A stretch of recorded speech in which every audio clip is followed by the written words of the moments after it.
Let's go now to our expert in macro, CEO and founder of Galaxy, Mike Novogratz. Welcome to Galaxy Brains. Galaxy Brains, first time I'm on the damn podcast. It is. It's the first time. What took so long? We were waiting for you to ask us to come on. We were trying to get so famous you couldn't stay away, but we're working on that still. Yeah, when I had a podcast, it was like hoveled in my office. You got your own little studio. Well, I didn't pay for it. I know Galaxy did, so thank you. Mike, the Fed raised rates 25 bips today. And signaled, further rate hikes. It seemed a little hawkish to me. What was your takeaway? Listen, I think he was right up the middle, what was expected. He was very clear. We probably will have a credit contraction based on regional banks being under stress, and that is rate tightening. And so he broadly was saying, I was pretty hawkish 3 weeks ago, right, at Humphrey Hawkins, testified that we might have to go a lot more than we thought. That's off the table. They went 25. They might or might not go next meeting, and then they're going to pause. And that's what the market is pricing.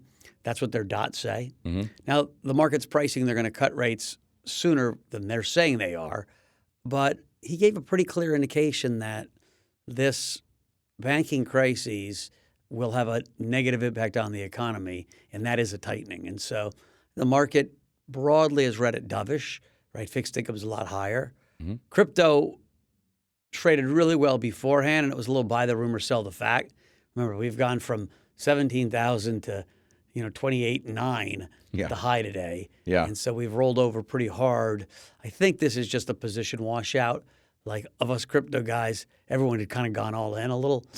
People went a little too far over their skis. And so this is a natural pullback. And it's not, right now I think we're trading at like 27.5. It's not like a massive retrace. Yeah. But if you look at fixed income, it's traded 25 basis points higher. And so you would have thought, okay, there's an ease is being priced in. Crypto would have normally done better with that, other than it had front run it. Yeah. Yeah. So do you think so it's not the dot plot isn't much changed from the last time it saw. So they're sort of hanging in there. Is that what they're trying to signal? I think they're basically saying 5% this year, and then goes down to 3%. Yeah. And so they see the economy and inflation slowing. We have a slow economy already, and they see it slowing more. The labor market's stubborn, and so the Fed is, not ready to say they're going to cut rates this year. The market is. Yeah. And we'll see who's true. Powell was very straightforward, though. He said, listen, we're just guessing. We'll react to the data. Yeah. And so if the data rolls, and we'll see. It's complicated in how fast the transmission is. Regional banks grow lending at around 16, 17%. Money center banks grow lending at 1%. They don't lend. Mm-hmm. Right? It's not, Chase Manhattan, Citibank, they're not in the business of lending. They have consumer lending through credit cards, but not to businesses, mortgages. Real estate. Yeah. Right. And so regional banks stop lending because how do you build up your bank capital? The best way to build up bank capital is to stop lending. Yeah. Right. Right. They've got the duration stuff they can't just easily unload. That's the problem. The other stuff they have are loans. They can loan less. Yeah. They loan less. Do you think would you say, like, broadly speaking, that the part of the thing that gave the Fed the power, the comfort to continue, because a lot on the street were saying maybe a pause right now. I had talked to some smart people who said that anything other than a pause could be a massive policy blunder, was a quote somebody said to me. Is it because they're out here saying we're backstopping the banking system anyway? So, like, what's interesting. Why did the market roll over and even crypto roll over? Is during Powell's press conference, Yellen was quoted at her own press conference on something else saying, "Well, we're not going to actually raise the deposit insurance level at this point," and that was seen as really negative. I have no idea what the context of that was. I think there was a big school of thought among central bankers that if they pause, people would see it as, got it, things are much worse than they are. Interesting. And you saw 5 or 6, central bankers on the tape, ex-central bankers saying that. And so I thought they should pause and say, hey, we got new information. We'll see what happens. We got another meeting, in 6 weeks. Yeah. What's the big deal? Right. And they sort of step it down. They're still not, they didn't do 50. Yeah, he did 25, and they'll see what happens next month. My guess is this was the dovish pause that people were thinking about, and that's why fixed income reacted the way it did. I think stocks rolled over a little bit because Yellen spooked them. And again, stocks have bounced. Crypto hasn't. So stocks rolled over and then bounced. Crypto rolled over and has rolled over. I just think that, markets are always, prices are set on the margin. It's more buyers versus sellers. A lot of crypto people had bought and got very bulled up. We have to remember we still have a big headwind in government regulation. Yeah. They are out to get us right now. It is freaking driving me crazy. It feels un-American. I've spent a lot of time in the last 3 days on phones with politicians, both Dems and Republicans. But, they've got a banking crisis to worry about. They've got a debt, ceiling showdown. That I know.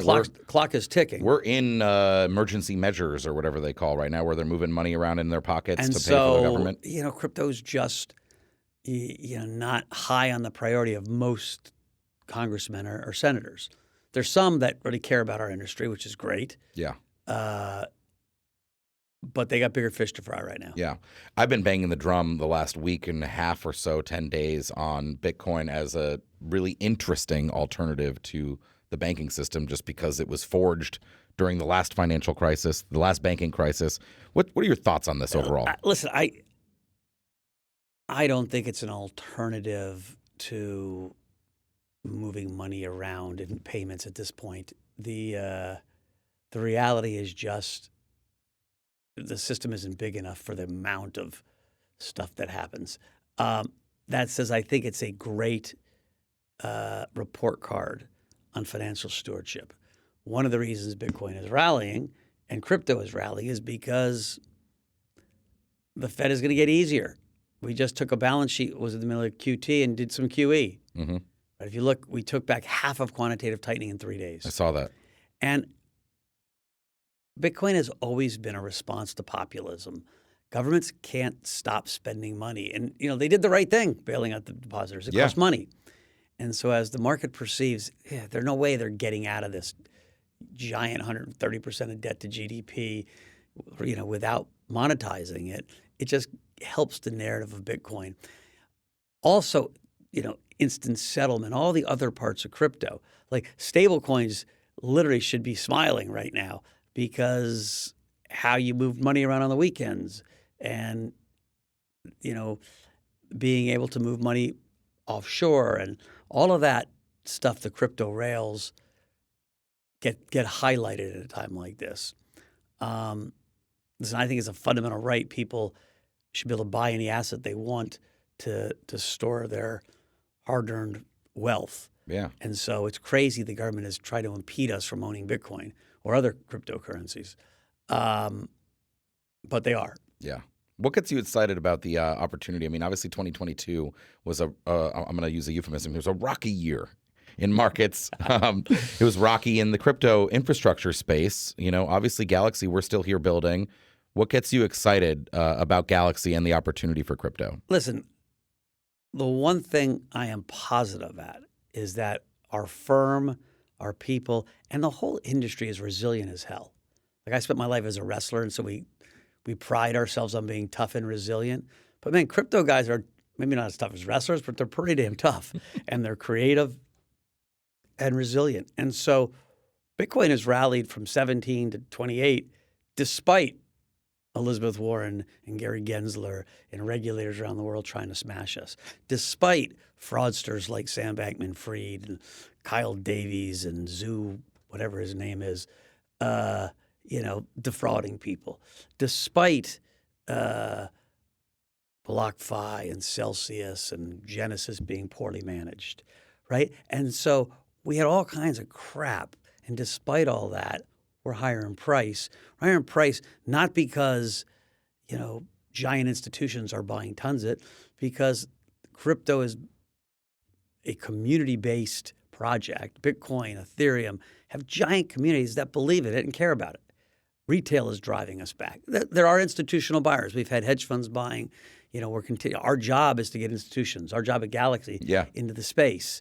But I want to give a shout out to the crypto degens, the stackers, the the sat O- stackers. the sat stackers, the OGs, Yeah. they are actually providing the floor and support. And I tell it to politicians all the time. I was like, what are you guys talking about? Like, this is a populist movement. Like, Yeah, these are your constituents. Yeah. Mike, thank you so much for joining Galaxy Brains. Great to have you, and we'll talk to you again soon. Awesome.